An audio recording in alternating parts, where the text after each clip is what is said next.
අපි කතා කරන්නේ දශක 9ක විතර අත්දැකීම පළපුරුද්ද එක්ක පල්ලේබැද්දේ ජයසේකර මහත්තයත් එක්ක.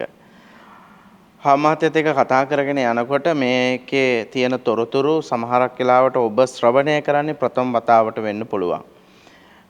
මහත්තයා මම කැමතියි දැනගන්න ඔබතුමාලාගේ පරම්පරාවේ හිටිය සද්දන්ත හස්තිරාජෙක් බානගල ඇතා සම්බන්ධයෙන් ඔබතුමා දන්න දේවල් ටික අපිට කියමුකෝ. බානගල ඇතා කියන එක බානගල හිටියා වෙද මහත්තයෙක්. බානගල තියෙන්නේ මේ සියනා කෝඩ්ලේ කපුගොඩ දිහා. ඒ වෙද මහත්තයා ළඟ ඉන්නද්දී ඇතා කාට හරි විකුණනද වෙද මහත්තයාගෙන්ද කියන එක මම හරියට දන්නේ නැහැ. ගෙනිච්චා දෙහියෝයිට පැත්තේ අබිලීන මුදලාලි කියලා කහන විට අබිලීන මුදලාලි කියලා මුදලාලි කෙනෙක්. එතෙන්දී ඒ බලන මිනිස්සයා එතන මොකක් හරි ප්‍රශ්නයක් උඩ ඇතා බැන්දට පස්සේ ආවා. ඉතින් අපේ තාත්තා එක්ක කිව්වා මං ඇතා බැඳලා ආවා මට එහෙ බලන්න බෑ. මේ ඒගොල්ලන් ඔය ඇතා කාලයක් තිස්සේ බැලුවේ අලිබාසුන් නැහැ. ඒ ප්‍රශ්නයක් උඩ ඇතා විකිණිලා තියෙන්නේ. ගිහින් ඇතා විකුණයි අහලා බලන්න කියලා අපේ තාත්තට කිව්වා. තාත්තා එකමන ගිහින් අහුවාම මගේ මතකයේ හැටියට 1950 විතර රුපියල් 5500කට ඇතා දෙනවා කිව්වා. එයාට බය කියලා. ඒකමන තාත්තා ගිහින් ඇතා අරගෙන ආවා. අපි ළඟ හිටියා. පෙරහැරකට ගන්නේ නැති තරම් ඇතා ටිකක් කලබලකාරී ඇතේ. තාත්තට පුදුම ලැබීමක් තියෙනවා. තාත්තා ඒ ගත්තු අවුරුද්දෙම කැලණියේ කරඬුව බැද්දා. කිසි හලහොල් පණක් නැහැ. අර හීලයි හොඳට හිටියා. වැඩි කල් හිටියේ නැහැ. අවුරුදු 5කට වැඩි විතර හිටියේ නැහැ. ඇතාගේ තිබුණා ඒ ඉස්සර යනපු රෙඩ්ඩු බාරක් මේ කන ආස්සේ. කාලයක් යනකොට කන හොලවන්න නැතුව ගියා. අපේ ගෙදර හිටියා කෙනෙක් මේ අලි ගැන දන්න ටිකක් පොඩි කාලේ ඉඳලා හදාගත්තු මිනිස්සෙක්. ඒ මිනිස්සයා කිව්වා ඇතාගේ කනේ මොකක් හරි කියලා. ගිහින් බලන්න කියලා තාත්තා කිව්වහම නාවනකොට බලපුවාම මෙහෙම බලපුවාම ඒක හිල් වෙලා හැරෝ විශ්සා. ඒ ගමන ඉක්පන්ට වෙදකම් කළාට මොළයට කිට්ටු වැඩි හාමුදුරනේ ඇතා මලා. දල දෙක අපේ දිහා තිබුණා. තිබිලා මහගෙදර තිබුණේ. අපිට ඉතින් ඒකව තියාගන්න කියන එක මේක නෑ. නැත්නම් මට නෑ.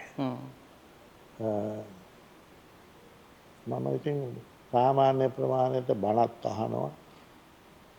ඒකේ වැදගත් දේවලුත් හිතට ගන්නවා. මට මතකයි එක වෙලාවකදී කියනවා හාමුදුරු නම මුතුමැණික් රත්තරන් වගේ දේවල් කිසිම අවශ්‍යයක් නැති දෙයක් අපිට. අපි ඕවා පැලඳකට අන්තිමට මරණය ලං කර ගන්නවා. බෙල්ලේ තියෙන එක බෙල්ල කපලා අරගෙන යනවා. ඉතින් ඕකේ තියෙන කැත්තක් උදැල්ලක් හදන්නත් බෑ. නිකන් වටිනාකමක් කියලා පළඳනවා විතරයි. ඒවා ඉතින් ඇහුණාම මටත් හිතෙනවා ඇත්ත තමයි කියලා. ඉතින් යෝජනා කළා මෙයා තමයි වැඩි මුල්ලුනේ. යෝජනා කළා කොහාටද පූජා කරන්න කියලා මාලිගාවේ ඇද්දලා හරියට තියෙනවා.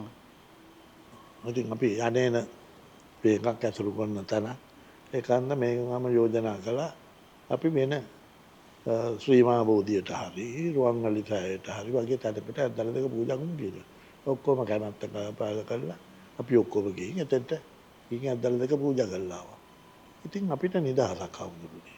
ගෙවල් වල ඕවා තියාගෙන ඊට ඉස්සෙල්ලම තව දොළ ඇද්දලා ජෝඩුවක් තිබුණා. ඒක බඹරකල තියෙන ආරණ්‍යයක්. බඹරකල ආරණ්‍ය හාමුදුරුවෝ ටික මේවා තියාගන්න බෑනේ අම්මත් මේවා පරිස්සම් කරන්න එපා කියලා. මම කිව්වා ඉතින් පරිස්සම් කරන්න දෙයක් නැහැ හාමුදුරුවනේ. කවුරු හරි කෙනෙක්චොත් කෙලිච්චාවේ. අපි එච්චර අගට ගන්න එපා උක පරිස්සම් කරන්න. ඕකේ මුකුත් වටිනාකමක් නැහැ. ගන්න මේ දෙනවා කියලා. මම ඇත්තටම ඒක සහැල්ලුවට අරගෙන ඒකට කැමැත්ත ප්‍රකාශ කළා. දැනුත් රුවන්වැලි සෑයේ බුදුගෙයි ඒ දල දෙක තියෙනවා. අපි ගියාම හදවතින්ම අපි වදිනවා.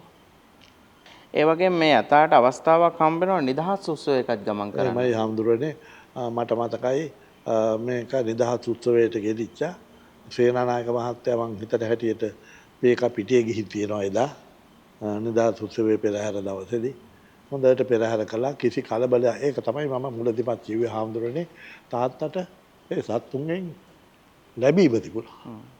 නැත්තම් නිවන් සත්තු කලබල කරන සත්තු. ඒක මුකුත් නෑ අපි තාත්තා ළඟට ආවට පස්සේ හොඳට ඉන්නවා. බාණකලතා කිසි දවසක තාත්තා ළඟදී මිනිහෙකුට හොඬක්වත් වැඩුවේ නෑ. මම ඒක බය නැතුව කියනවා.